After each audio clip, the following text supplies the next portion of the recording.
Hi, I'm Alexandra Chen, but my mother-in-law insisted on calling me the help. For 2 years, I lived in the servants' quarters of the Morrison family mansion, while secretly being their landlord. But let me start from the beginning. I met William Morrison at a charity gala where I was volunteering as a server. He was the handsome heir to the Morrison fortune, known for their luxury hotel chain. I was actually there gathering information for my real estate investment firm, but he didn't need to know that. When he defended me from a rude guest who'd spilled wine on my uniform, I saw something genuine in his eyes. What William didn't know was that I was worth more than his entire family. By 30, I built Asia's largest luxury hotel acquisition firm, with properties worth over $3 billion. But I'd learned early that money changes how people treat you. So when William asked me out, thinking I was just a waitress with a kind heart, I decided to keep my success quiet. Our whirlwind romance was like a fairy tale until I met his mother, Victoria Morrison.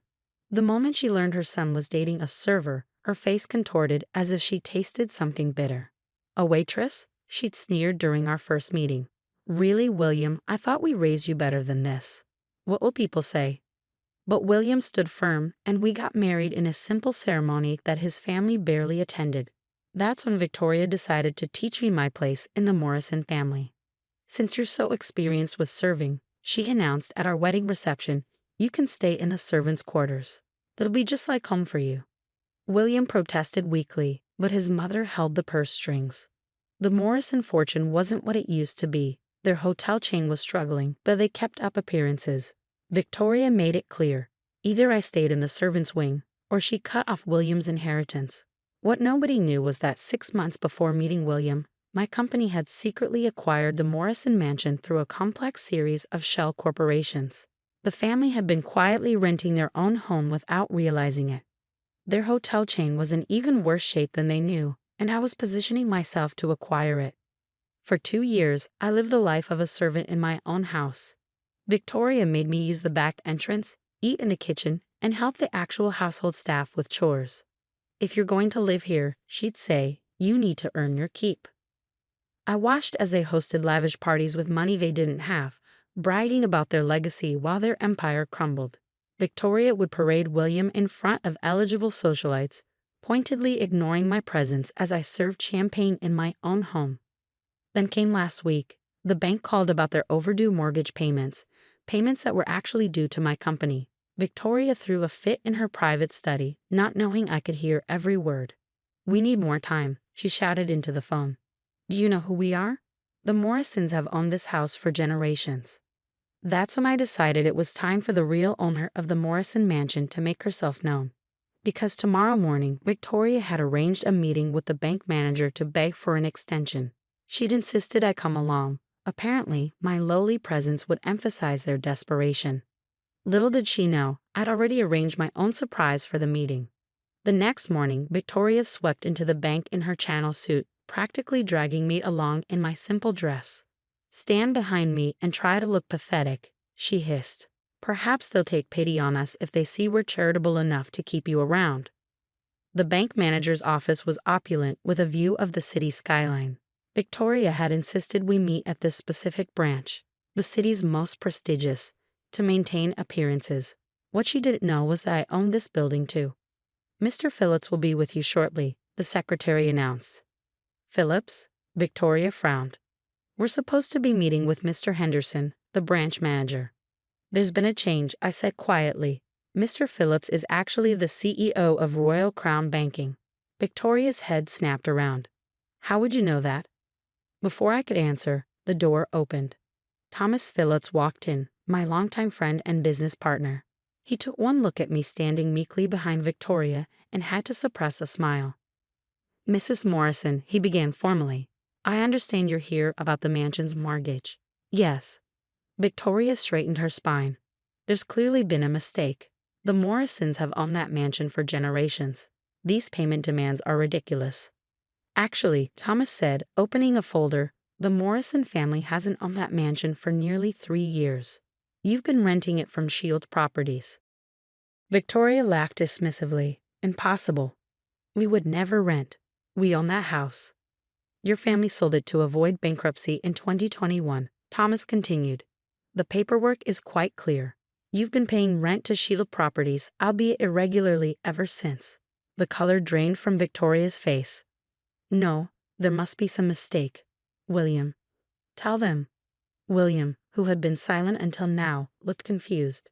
Mother, what is he talking about? Perhaps, I said softly, stepping forward, I can clarify the situation.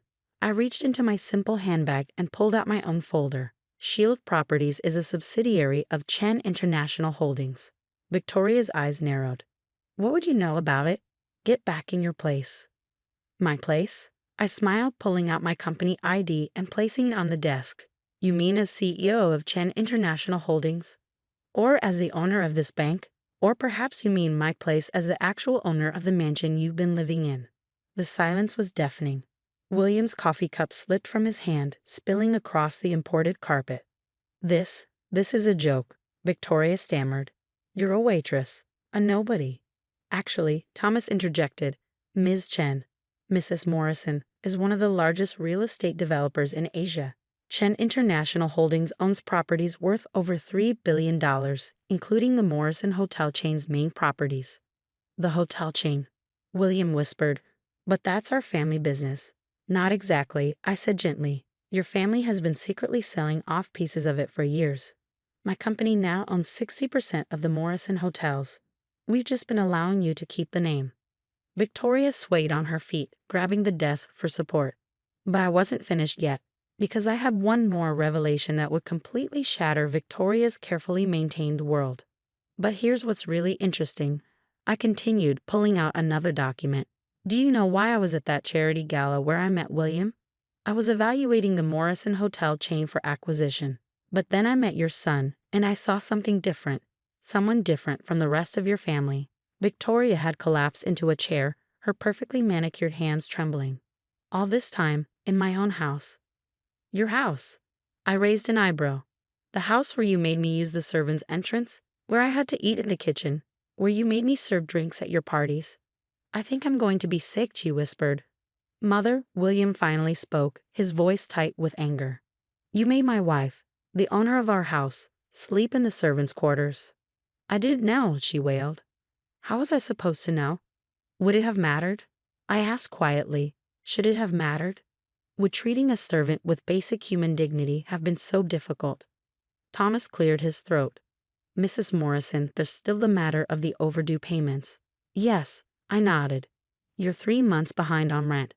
According to the lease agreement, I can evict you immediately. Victoria's face went from pale to ashen. You wouldn't, where would we go? Actually, I have a proposal. I opened my laptop. Chen International is planning to convert the Morrison hotel chain into our new luxury brand. We need someone to manage our European properties. William leaned forward, interest sparking in his eyes. The position is in Paris, I continued.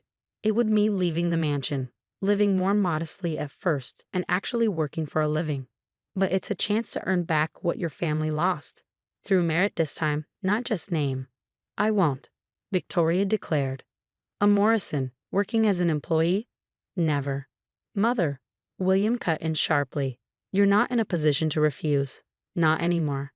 He turned to me, his eyes full of remorse. I'm so sorry, Alex. I knew Mother's treatment was wrong, but I was too weak to stop it. I'd understand if you want nothing to do with me anymore. I reached for his hand. Actually, the job offer was for you, not your mother. I married you because I saw your potential, William, not your family name.